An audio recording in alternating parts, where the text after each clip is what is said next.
네, 오늘 본문 말씀인 다니엘서 9장은 크게 두 부분으로 나눠져 있죠. 첫 번째 부분이 다니엘의 기도입니다. 1절서부터 19절까지고요. 그리고 이제 20절서부터 27절까지 다니엘이 환상 가운데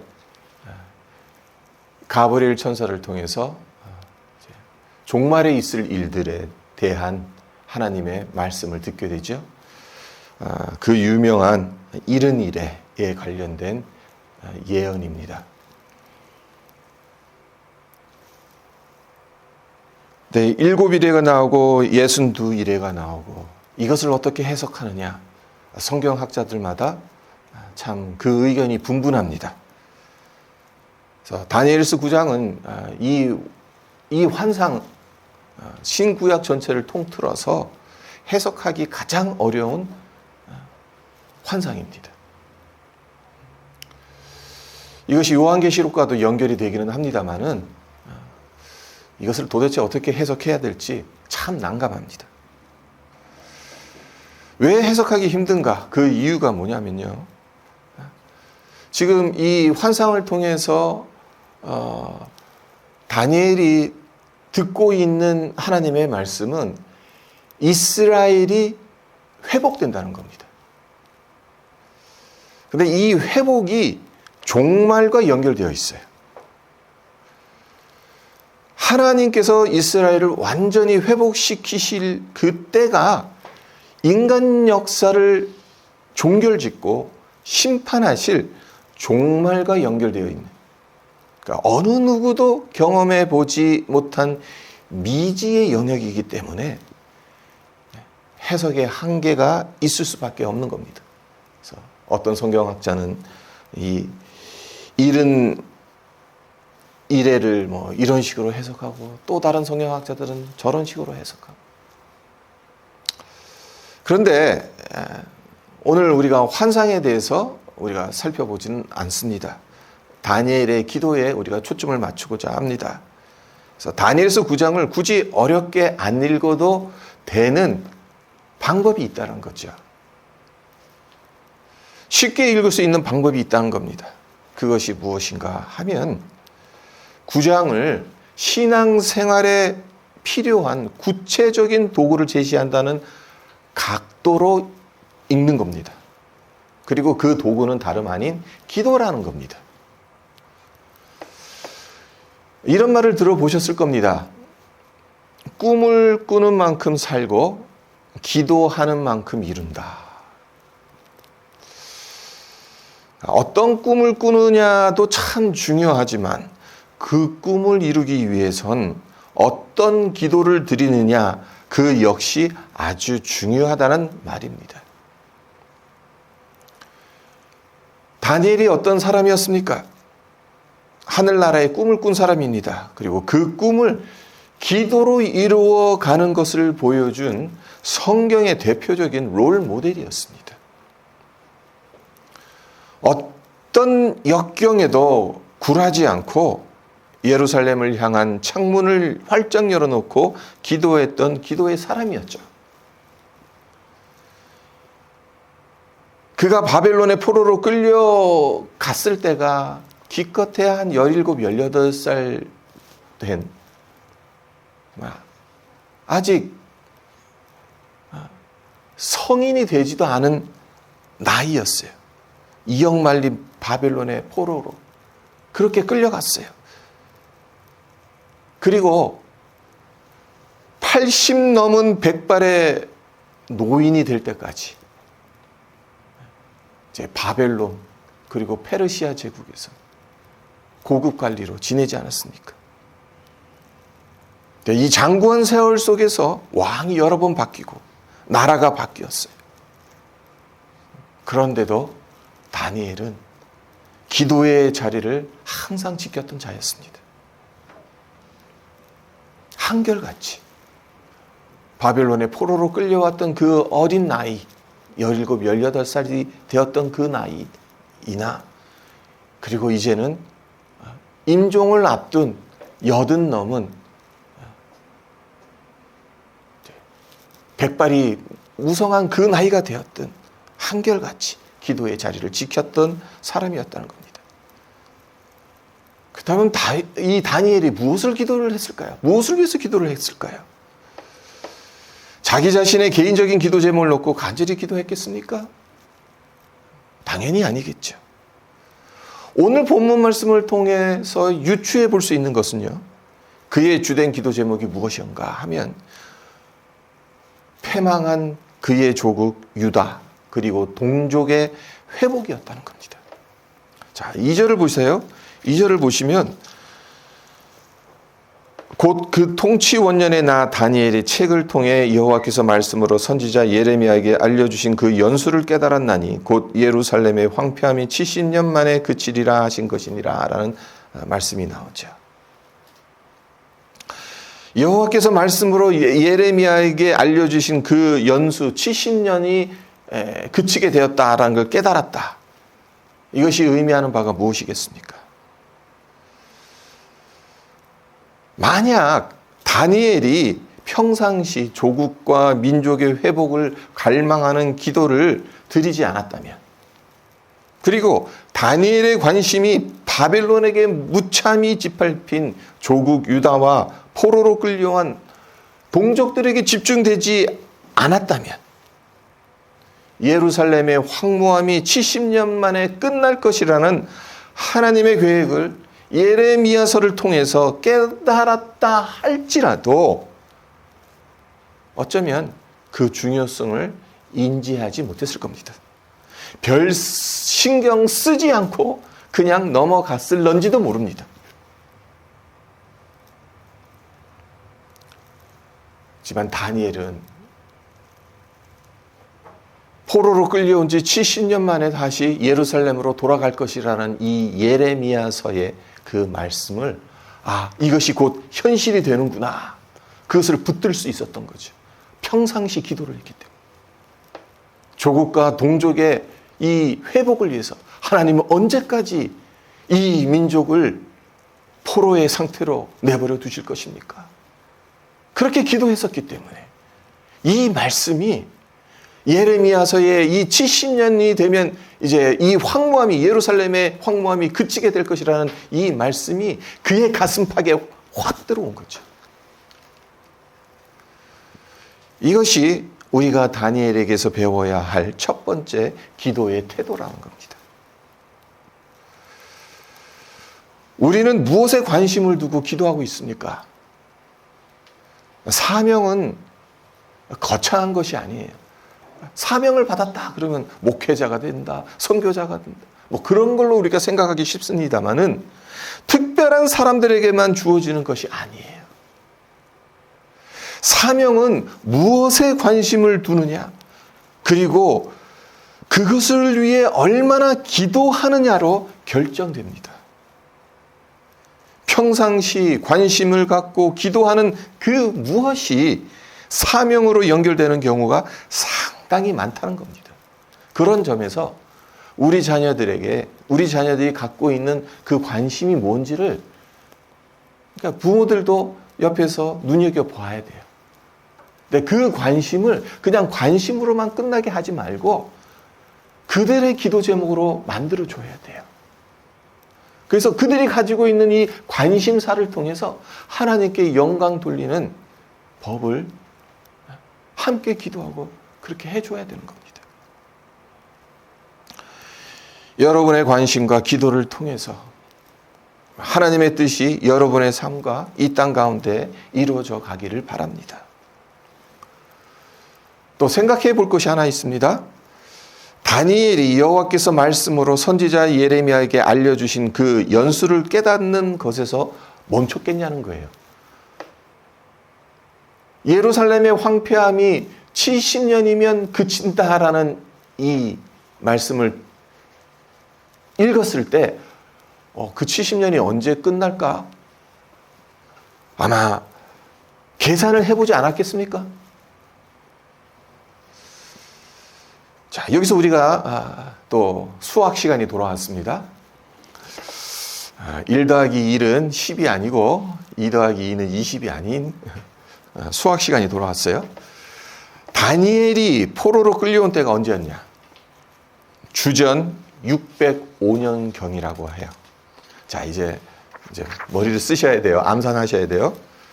그리고 예레미야서를 읽고 깨달은 이때가 언제냐? 자, 1절을 보세요. 메대 족속 아하수에로의 아들 다리오가 갈대아 나라 왕으로 세움을 받던 첫 해, 곧 그 통치 원년. 그러니까 다리오가 왕으로 즉위한 첫 해라. 그러니까 이때가 언제냐면 주전 539년입니다. 다니엘이 포로로 끌려왔을 때가 605년이라 그랬습니다. 그리고 지금 이 서책을 읽었을 때가 539년이라고 그랬어요. 그럼 지금 몇 년이 흐른 거죠? 수학과 출신이 2명이나 되는데 66년이 지난 거죠. 자, 66년이 지났다. 그럼 무슨 뜻이 되는 거죠? 이제 4년 남았다는 거예요. 그러니까 4년만 더 기다리면 유다 백성들이 꿈에 그리던 예루살렘으로 다시 돌아갈 수 있다라는 것을 다니엘이 깨달은 거죠.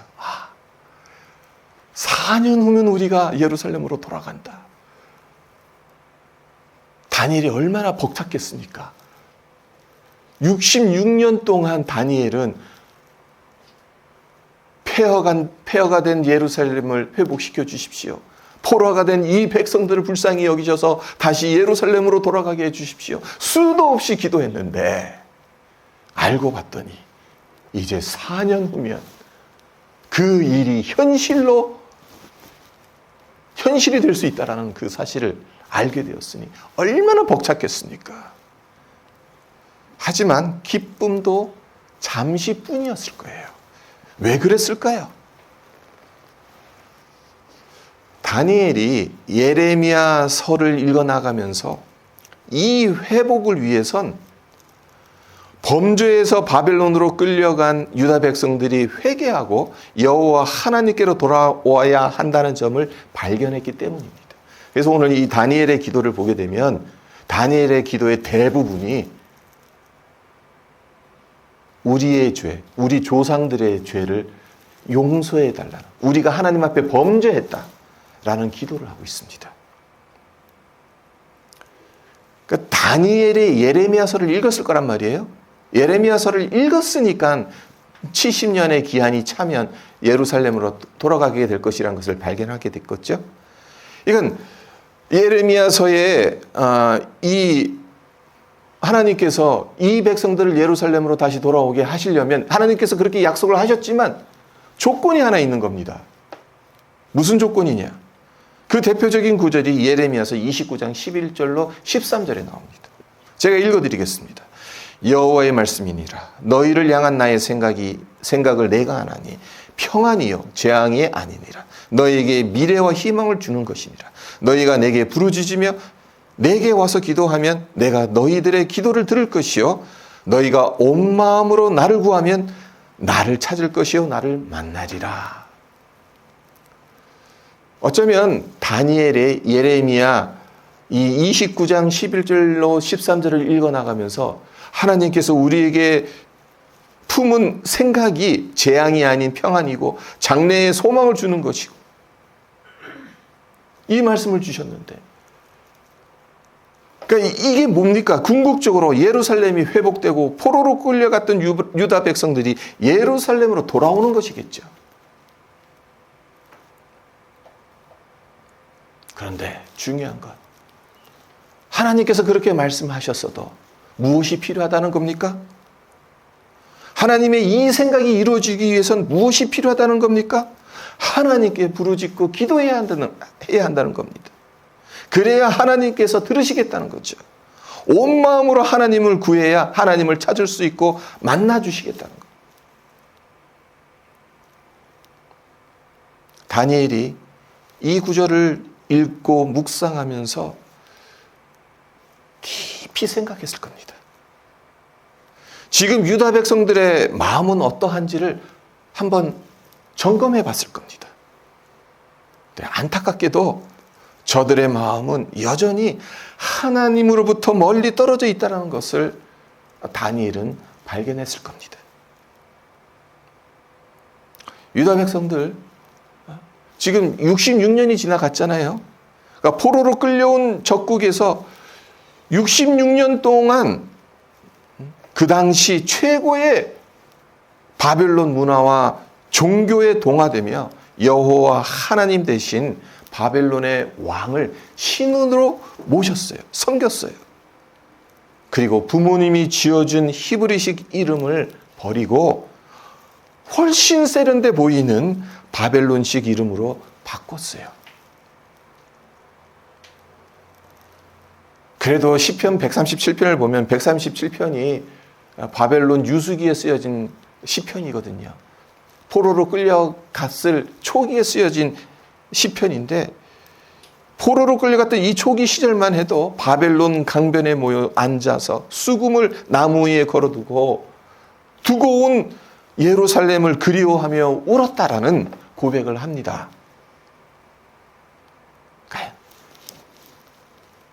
바벨론으로 끌려왔던 초기 때만 해도 울며 불며 강가에 모여서 하나님 앞에 기도하고 하나님 회복시켜 주십시오. 우리를 다시 고국으로 돌려보내 주십시오. 그렇게 기도했다는 거죠. 하지만 한 해, 두 해 그렇게 세월이 흘러가면서 많은 사람들이 바벨론의 삶에 적응합니다. 그리고 그에 비례해서 예루살렘으로 돌아가겠다는 생각은 점점 식어갑니다.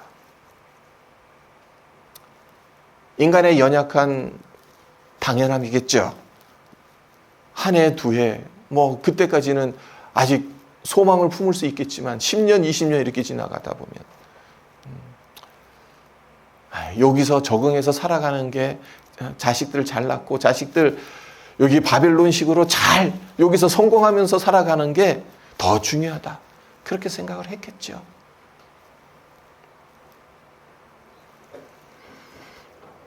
다니엘이 이런 모습을 수십 년에 걸쳐 보아왔을 겁니다. 그렇기 때문에 이런 상황에서는 4년 후 예레미야가 예언한 70년이 찬다 하더라도 하나님의 약속이 과연 이루어질 수는 있을까라는 생각을 했을런지도 몰라요. 달리 말해서 하나님은 준비되어 계시지만 유다 백성들은 아직 준비되어 있지 않다라는 겁니다. 불과 4년밖에 안 남았는데. 그래서 다니엘이 처음엔 예레미야 서책을 읽으면서 이제 4년만 기다리면 되는구나.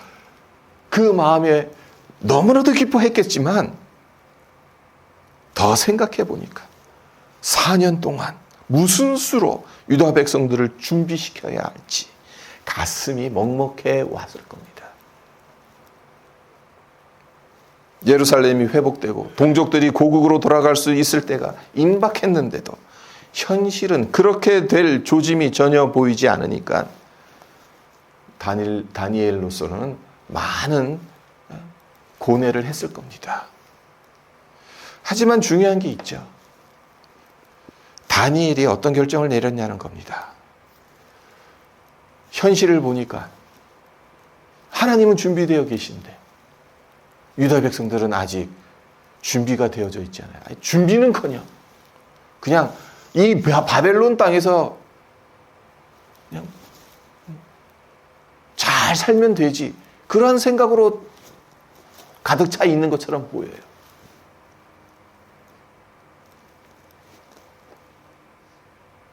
(80이) 넘었다고 했어요. 다니엘이. 80 넘은 노인이 무엇을 할 수 있겠습니까? 포기할 만 하잖아요. 믿음의 사람들의 특징이 뭐겠습니까? 어느 상황에서도 포기하지 않는다는 겁니다. 하나님의 말씀이 주어졌다면 하나님은 준비되셨지만 내가 준비되지 않았다. 이 상황이 준비되어지지 않았다. 중요한 건 하나님은 준비되어 계신다. 그거를 믿기 때문에 포기하지 않는다는 겁니다. 아무리 사방이 막혀 있다 하더라도 하늘만큼은 열려 있음을 알고 있다는 겁니다. 그래서 이 다니엘이 포기하지 않습니다. 유다 백성들의 불신앙 때문에 약속하신 하나님의 구원의 때가 지연되거나 무산될 수도 있다라는 생각을 했겠지만 하나님 앞에 매달립니다. 금식하며 기도하죠. 성경에 수많은 기도들이 나오지 않습니까? 그 기도들 중엔 하나님께서 응답해 주신 기도들도 상당히 많습니다.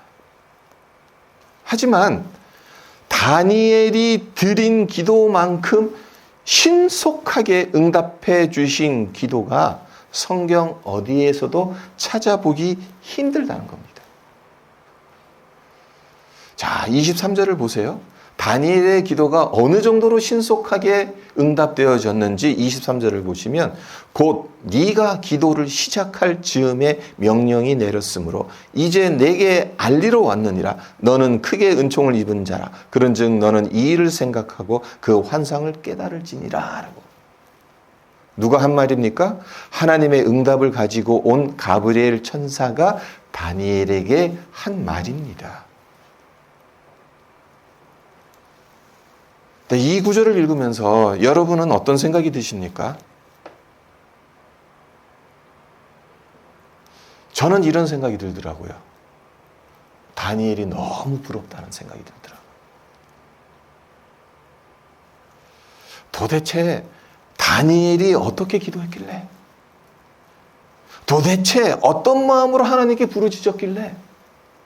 하나님께서 그의 기도를 다 들어보시지도 않고 그가 기도를 시작할 즈음에 곧바로 천사에게 명령을 내리셨냐는 거예요.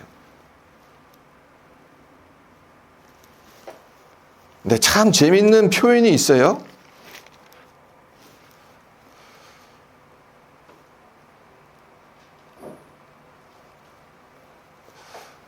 (21절을) 보시면 곧 내가 기도할 때에 이전의 환상 중에 본 그 사람 가브리엘이 빨리 날아서 저녁 제사를 드릴 때쯤에 내게 이르렀다고 되어 있어요. 시차가 어느 정도 시차가 납니까? 하나님께서 가브리엘 천사에게 명령하신 것은 언제입니까? 기도 시작하자마자입니다. 그러니까 다니엘이 이제 이런 거지요. 하나님 아버지 하는데 알았다 하면서 천사를 보내시는 거예요. 기도를 시작하자마자 하나님께서 천사를 보내신 거예요. 근데 이 가브리엘 천사가 언제 도착했다고 합니까? 저녁 제사 무렵에. 그러니까 높고 높은 하늘에서 천사가 낮고 낮은 이 땅까지 내려오는데 최소한 반나절이 걸리는 거예요. 근데 중요한 거는 하나님께서 다니엘의 기도 응답에 어느 정도로 신속하게 응답하셨냐? 기도하자마자입니다. 기도가 끝난 게 아니에요. 도대체 어떻게 했길래 하나님께서 이렇게 응답을 해주시는 것이겠습니까? 우리는 언제 이런 기도를 드려보겠습니까? 참 부러워요. 제가 하나님 아버지 하는 순간 알았다. 이미 이루어졌다.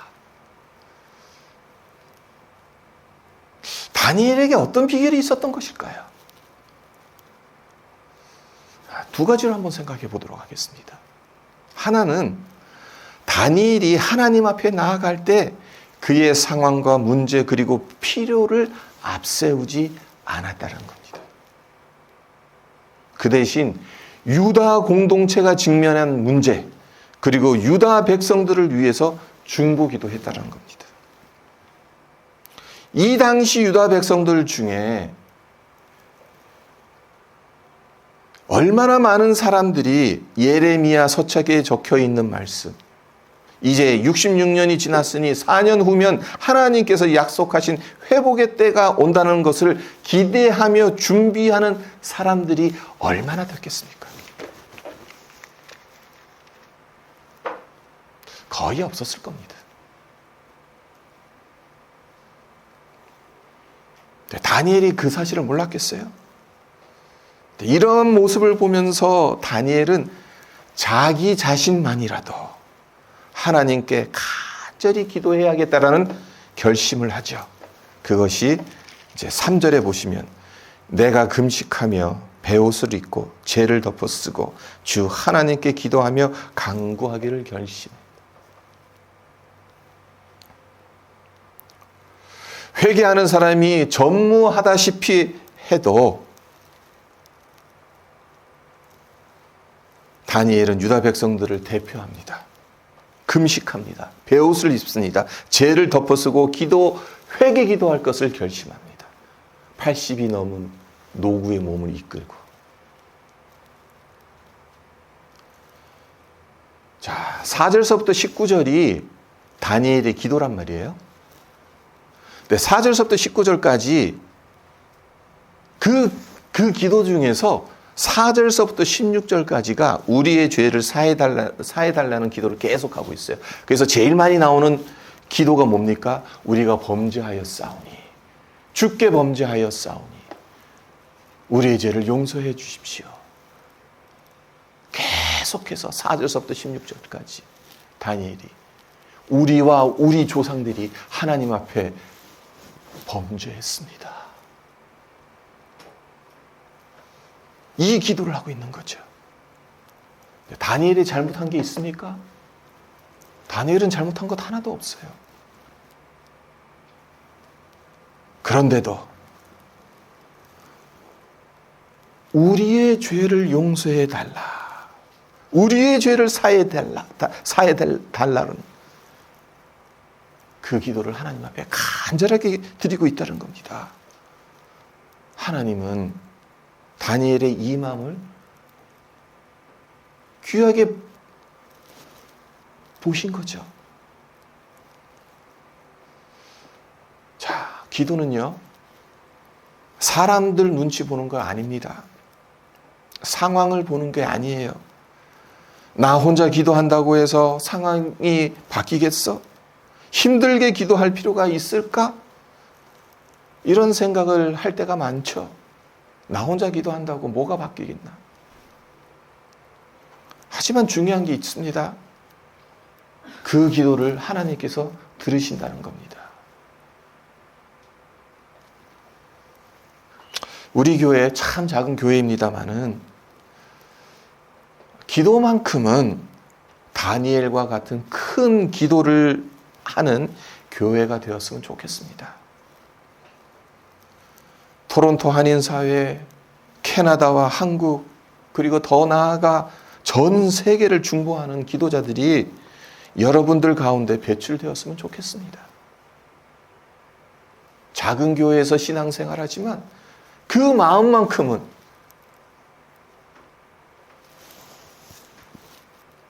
이 지구를 다 품에 품고 기도하는 그런 중보자들이 되시기를 바랍니다.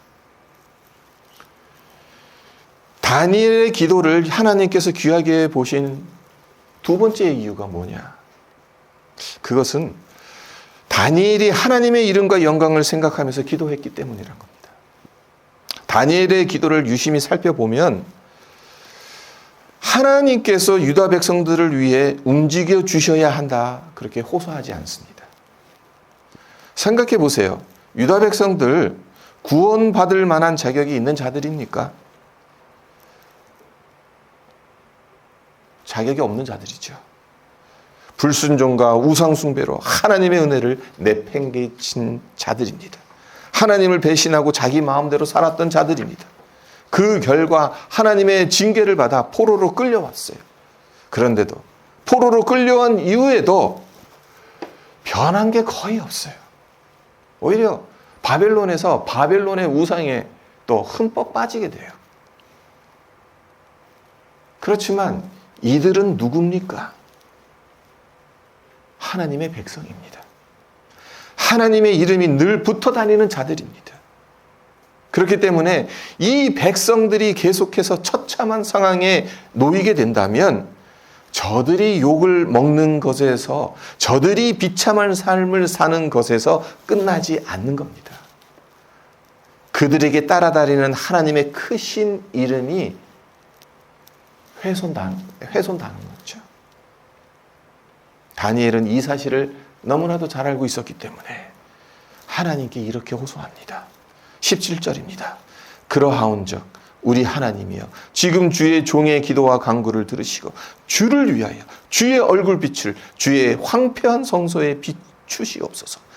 19절도 보시면요. 주여 들으소서, 주여 용서하소서, 주여 귀를 기울이시고 행하소서, 지체하지 마옵소서. 나의 하나님이여 주 자신을 위하여 하시옵소서. 이는 주의 성과 주의 백성이 주의 이름으로 일컫는 바 됨이니이다. 비록 이 백성이 자격 없는 자라 할지라도, 하나님의 긍휼을 받을 그 어떤 자격이 없다 할지라도 하나님의 크신 이름, 이 성과 이 백성들에게 두신 하나님의 이름을 생각하셔서라도 이 백성들을 긍휼히 여기시고 이 백성들을 구원하여 주십시오. 이들의 죄를 용서해 주십시오. 라고 기도한 거죠. 다니엘의 이 기도는 하나님의 거룩한 이름을 생각하면서 드린 기도였다는 겁니다. 우리가 드려야 되는 기도가 어떤 기도여야 하겠습니까? 이런 기도여야 한다는 겁니다. 혹여 내가 드린 기도가 그 기도 때문에 하나님의 이름이 훼손당할 수도 있다. 그렇다면 그 기도는 드려서는 안 되는 거예요. 하나님의 이름이, 하나님의 영광이 세상에 드러날 수 있도록 내가 기도해야 되는 겁니다.